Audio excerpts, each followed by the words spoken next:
CM Revanth ఒప్పందం free bus journey పనికి మాలింది. పెద్దపల్లిలో ఆగర్భ శ్రీమంతుడికి భూగర్భ కార్మికుడికి మధ్య పోటీ. వాస్తవంగా పెద్దపల్లిలో ఆగర్భ శ్రీమంతుడికి భూగర్భ కార్మికుడి మధ్య పోటీ. తెలంగాణకు అన్యాయం చేస్తే ప్రాణాలు అడ్డుపెట్టి పోరాడతా మంచిర్యాల రోడ్ షోలో బీఆర్ఎస్ అధినేత కేసీఆర్ అంటూ ఒకటి చూస్తున్నాం. రిజర్వేషన్లు రద్దు కావు, హిందువుల ఆస్తులు ముస్లింలకు, ముస్లింల ఆస్తులు హిందువులకు పంచరు, వాటి పేరుతో బీజేపీ కాంగ్రెస్ డ్రామాలు, ఆ రెండు పార్టీల మధ్య ఒప్పందం అంటూ ఒకటి చూస్తా ఉన్నాం. రిజర్వేషన్ రద్దుపై అలర్ట్. ఎస్సీ ఎస్టీ బీసీ సంఘాలు అప్రమత్తం. పార్టీలపై ఒత్తిడి పెంచే ఆలోచన, అన్ని సంఘాలను ఏకతాటిపైకి తెచ్చేటువంటి ప్లాన్. బీఏడు బీసీ రాజకీయ మేధోబోధన సదస్సు. ఉద్యమంలోకి దళిత సంఘాలు సైతం బీజేపీ నుంచి హామీ రాబట్టేటువంటి ప్రయత్నం. సమావేశంలో ఏకగ్రీవంగా తీర్మానాలు. లోక్సభ ఎన్నికల టైంలో ఊహించిన ట్విస్ట్ అంటూ ఒకరిని చూస్తున్నాం. అయితే మిత్రులారా, ఇక్కడ స్పష్టమైనటువంటి విషయం ఏంటంటే బీసీ ఎస్సీ ఎస్టీ సంఘాలు ఈరోజు అసలు మీరు తెలివుండి బిహేవ్ చేస్తున్నారు, తెలివి లేకుండా బిహేవ్ చేస్తున్నారు అర్థం కావట్లేదు వాస్తవంగా. ఎందుకంటే ఎక్కడైనా కానీ ఈ దేశంలో అంబేద్కర్ రచించినటువంటి రాజ్యాంగం ప్రకారం వచ్చినటువంటి రిజర్వేషన్లు తొలగించేటువంటి రైట్ కానీ, హక్కు కానీ, లేకపోతే ఇంకేదైనా కానీ ఈరోజు మోడీకి కానీ ఇంకెవరికి కానీ లేదనే విషయం గుర్తుపెట్టుకోండి.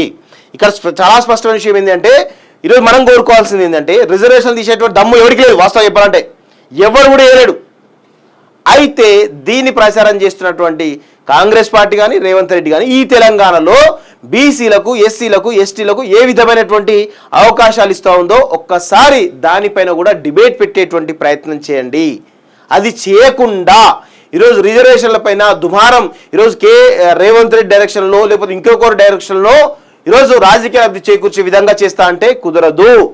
ఖచ్చితంగా ఒక చాలా స్పష్టమైనటువంటి నిర్ణయంతో ఈరోజు నిజంగా మనం మాట్లాడాలంటే, మనం అక్కడ డిబేట్ పెట్టాలంటే సరే రిజర్వేషన్ల పైన ఒక తీర్మానం చేయండి, దానికి సంబంధించినటువంటి ఎంపీలు ఎవరైతే ఉన్నారో వాళ్ళని పిలవండి, బీజేపీ సంబంధించిన కీలక నాయకులు పిలవండి, వాళ్ళతో మాట్లాడించండి. దాంతోపాటు ఇంకొక వైపు రేవంత్ రెడ్డి కూడా పిలవండి. ఎందుకురా నాయన మా బీసీలకు, ఎస్సీలకు, ఎస్టీలకు రాజ్యాధికారం దిశగా ఎందుకు ఈరోజు రైట్గా రావాల్సినటువంటి జనాభా ధర్మశ ప్రకారం మాకు ఎందుకు ఇస్తలేవు అని గల్లాబట్టి అడిగేటువంటి దమ్ము ధైర్యం ఈ బీసీ, ఎస్సీ, ఎస్టీ సంఘాలకు ఉందా అని చెప్పేసి నేను అడుగుతా ఉన్నాను. బరాబర్ అడగాల్సినటువంటి అవసరం ఉంది. బరాబర్ అడగాలి, గల్లాబట్టి అడగాలి. ఎందుకురా ఈ తెలంగాణ క్యాబినెట్ లో ఒక గౌడుకు, ఒక పద్మశాలికి ఇద్దరికి మాత్రమే ఉన్నాయి. 55% ఉన్నటువంటి బీసీలకు, 55% ఉన్నటువంటి బీసీలకు 17 సీట్లు అంటే 17 మంత్రి పదవులు అంటే 9 సీట్ల 8 మంత్రి పదవులు ఇవ్వాలి కదా బీసీలకు, ఎందుకు ఇవ్వట్లేదు అని చెప్పేసి గల్లాబట్టి అడిగేటువంటి దమ్ము ధైర్యం ఉందని నేను అడుగుతా ఉన్నాను. అదేవిధంగా ఎస్సీలలో, ఎస్టీలలో ఎందుకు ఈరోజు లంబాడికి ఇస్తే ఆదివాసికి ఏరు, ఆదివాసికి ఇస్తే లంబాడికి ఏరు, మాదికి ఇస్తే మాలకి ఏరు, మాలకి ఇస్తే మాదికి ఏరు. గల్లా బట్టి అడగండి. మాదిలకు ఒక మంత్రి పదవి అడగండి, మాలలకు ఒక మంత్రి పదవి అడగండి, ఆదివాసులకు ఒక మంత్రి పదవి అడగండి, అదేవిధంగా లంబాడీలకు ఒక మంత్రి పదవి అడగండి. గల్లా బట్టి అడగాలి రేవంత్ రెడ్డి. అడిగేటువంటి దమ్ము ధైర్యం ఈ ఎస్సీ సంఘాలకు, ఎస్టీ సంఘాలకు, బీసీ సంఘాలకు ఉందా అని అడుగుతా ఉన్నాను. ఒకవేళ అలా ఇవ్వకుండా రాజ్యాధికారం దిశగా రాజకీయపరమైన హక్కులు ఇవ్వకుండా కేవలం రిజర్వేషన్ల మీదనే ఈరోజు చర్చ జరుగుతుంది అంటే ఖచ్చితంగా అది కాంగ్రెస్ పార్టీ డైరెక్షన్లో జరుగుతున్నదే ఒక భావన క్రియేట్ అయ్యేటువంటి అవకాశాలు ఉంటాయి. బరాబర్ అడుగుదాం, బీజేపీని గల్లాబట్టి అడుగుదాం, కాంగ్రెస్ని గల్లాబట్టి అడుగుదాం, ఇద్దరిని కూడా గల్లాబట్టి అడిగి ప్రయత్నం చేద్దాం తప్ప ఈ ఏదైతే పనికి మాలినటువంటి దేనికి పనికిరానటువంటి చర్చలు చేయడం వేస్ట్ అనే విషయం కూడా గుర్తుపెట్టుకోవాలి. వాస్తవంగా రిజర్వేషన్ రద్దుపై అలర్ట్. ఎస్సీ ఎస్టీ బీసీ సంఘాలు అప్రమత్తం. పార్టీలపై ఒత్తిడి పెంచే ఆలోచన, అన్ని సంఘాలను ఏకతాటిపైకి తెచ్చేటువంటి ప్లాన్. బీఏడు బీసీ రాజకీయ మేధోబోధన సదస్సు. ఉద్యమంలోకి దళిత సంఘాలు సైతం బీజేపీ నుంచి హామీ రాబట్టేటువంటి ప్రయత్నం. సమావేశంలో ఏకగ్రీవంగా తీర్మానాలు. లోక్సభ ఎన్నికల టైంలో ఊహించిన ట్విస్ట్ అంటూ ఒకరిని చూస్తున్నాం. అయితే మిత్రులారా, ఇక్కడ స్పష్టమైనటువంటి విషయం ఏంటంటే బీసీ ఎస్సీ ఎస్టీ సంఘాలు ఈరోజు అసలు మీరు తెలివుండి బిహేవ్ చేస్తున్నారు, తెలివి లేకుండా బిహేవ్ చేస్తున్నారు అర్థం కావట్లేదు వాస్తవంగా. ఎందుకంటే ఎక్కడైనా కానీ ఈ దేశంలో అంబేద్కర్ రచించినటువంటి రాజ్యాంగం ప్రకారం వచ్చినటువంటి రిజర్వేషన్లు తొలగించేటువంటి రైట్ కానీ, హక్కు కానీ, లేకపోతే ఇంకేదైనా కానీ ఈరోజు మోడీకి కానీ ఇంకెవరికి కానీ లేదనే విషయం గుర్తుపెట్టుకోండి. ఇక్కడ చాలా స్పష్టమైన విషయం ఏంటంటే ఈరోజు మనం కోరుకోవాల్సింది ఏంటంటే రిజర్వేషన్లు తీసేటువంటి దమ్ము ఎవరికి లేదు వాస్తవం చెప్పాలంటే, ఎవరు కూడా వేయలేడు. అయితే దీన్ని ప్రచారం చేస్తున్నటువంటి కాంగ్రెస్ పార్టీ కానీ రేవంత్ రెడ్డి కానీ ఈ తెలంగాణలో బీసీలకు, ఎస్సీలకు, ఎస్టీలకు ఏ విధమైనటువంటి అవకాశాలు ఇస్తూ ఉందో ఒక్కసారి దానిపైన కూడా డిబేట్ పెట్టేటువంటి ప్రయత్నం చేయండి. అది చేయకుండా ఈరోజు రిజర్వేషన్ల పైన దుమారం ఈరోజు రేవంత్ రెడ్డి డైరెక్షన్లో లేకపోతే ఇంకొకరు డైరెక్షన్లో ఈరోజు రాజకీయ లబ్ధి చేకూర్చే విధంగా చేస్తా అంటే కుదరదు. ఖచ్చితంగా ఒక చాలా స్పష్టమైనటువంటి నిర్ణయంతో ఈరోజు నిజంగా మనం మాట్లాడాలంటే, మనం అక్కడ డిబేట్ పెట్టాలంటే సరే రిజర్వేషన్ల పైన ఒక తీర్మానం చేయండి, దానికి సంబంధించినటువంటి ఎంపీలు ఎవరైతే ఉన్నారో వాళ్ళని పిలవండి, బీజేపీ సంబంధించిన కీలక నాయకులు పిలవండి, వాళ్ళతో మాట్లాడించండి. దాంతోపాటు ఇంకొక వైపు రేవంత్ రెడ్డి కూడా పిలవండి. ఎందుకురా నాయన మా బీసీలకు ఎస్సీలకు ఎస్టీలకు రాజ్యాధికారం దిశగా ఎందుకు ఈరోజు రైట్గా రావాల్సినటువంటి జనాభా ధర్మశ ప్రకారం మాకు ఎందుకు ఇస్తలేవు అని గల్లాబట్టి అడిగేటువంటి దమ్ము ధైర్యం ఈ బీసీ ఎస్సీ ఎస్టీ సంఘాలకు ఉందా అని చెప్పేసి నేను అడుగుతా ఉన్నాను. బరాబర్ అడగాల్సినటువంటి అవసరం ఉంది, బరాబర్ అడగాలి, గల్లాబట్టి అడగాలి. ఎందుకురా ఈ తెలంగాణ క్యాబినెట్ లో ఒక గౌడుకు ఒక పద్మశాలికి ఇద్దరికి మాత్రమే ఉన్నాయి.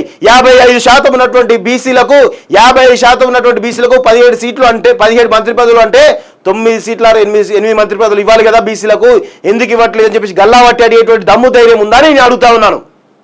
అదేవిధంగా ఎస్సీలలో ఎస్టీలలో ఎందుకు ఈరోజు లంబాడికి ఇస్తే ఆదివాసికి ఏరు, ఆదివాసికి ఇస్తే లంబాడికి ఏరు, మాదికి ఇస్తే మాలకి ఏరు, మాలకి ఇస్తే మాదికి ఏరు. గల్లాబట్టి అడగండి. మాదిలకు ఒక మంత్రి పదవి అడగండి, మాలలకు ఒక మంత్రి పదవి అడగండి, ఆదివాసులకు ఒక మంత్రి పదవి అడగండి, అదేవిధంగా లంబాడీలకు ఒక మంత్రి పదవి అడగండి. గల్లాబట్టి అడగాలి రేవంత్ రెడ్డి. అడిగేటువంటి దమ్ము ధైర్యం ఈ ఎస్సీ సంఘాలకు ఎస్టీ సంఘాలకు బీసీ సంఘాలకు ఉందా అని అడుగుతా ఉన్నాను. ఒకవేళ అలా ఇవ్వకుండా రాజ్యాధికారం దిశగా రాజకీయపరమైన హక్కులు ఇవ్వకుండా కేవలం రిజర్వేషన్ల మీదనే ఈరోజు చర్చ జరుగుతుంది అంటే ఖచ్చితంగా అది కాంగ్రెస్ పార్టీ డైరెక్షన్లో జరుగుతున్నదే ఒక భావన క్రియేట్ అయ్యేటువంటి అవకాశాలు ఉంటాయి. బరాబర్ అడుగుదాం, బీజేపీని గల్లాబట్టి అడుగుదాం, కాంగ్రెస్ని గల్లాబట్టి అడుగుదాం, ఇద్దరిని కూడా గల్లాబట్టి అడిగి ప్రయత్నం చేద్దాం తప్ప ఈ ఏదైతే పనికి మాలినటువంటి దేనికి పనికిరానటువంటి చర్చలు చేయడం వేస్ట్ అనే విషయం కూడా గుర్తుపెట్టుకోవాలి వాస్తవంగా. సింగరేణిని ప్రైవేట్ పరం చేసేటువంటి కుట్ర అంటూ కొన్ని చూస్తున్నాం. టీటీడీపీ మద్దతు కాంగ్రెస్ కేనా? అసెంబ్లీ ఎన్నికల్లో బాసటగా నిలిచిన క్యాడర్ కాంగ్రెస్ అధికారంలో ఉండడంతో లోక్సభ పోరులను ముగ్గు పోటీకి పార్టీ దూరం, క్యాడర్ డిసైడ్. మద్దతుపై స్పష్టత ఇవ్వని పార్టీ అధినేత అంటూ కొన్ని చూస్తున్నాం. ఏందో మరే అంత విచిత్రమైనటువంటి విషయం వాస్తవం చెప్పాలంటే. రిజర్వేషన్లు రద్దు కావు, హిందువుల ఆస్తులు ముస్లింలకు, ముస్లింల ఆస్తులు హిందువులకు పంచరు. వాటి పేరుతో బీజేపీ కాంగ్రెస్ డ్రామాలో ఆ పార్టీల మధ్య చీకటి ఒప్పందం. మాజీ మంత్రి హరీష్ రావు ఆ సవాల్కు భయపడి రేవంత్ తోకముడిచిండు అంటూ వాస్తవమే మాట్లాడుతున్నాడు. అప్పుడప్పుడు అనిముత్యాలు మాట్లాడుతాడు హరీష్ రావు వాస్తవం చెప్పాలంటే.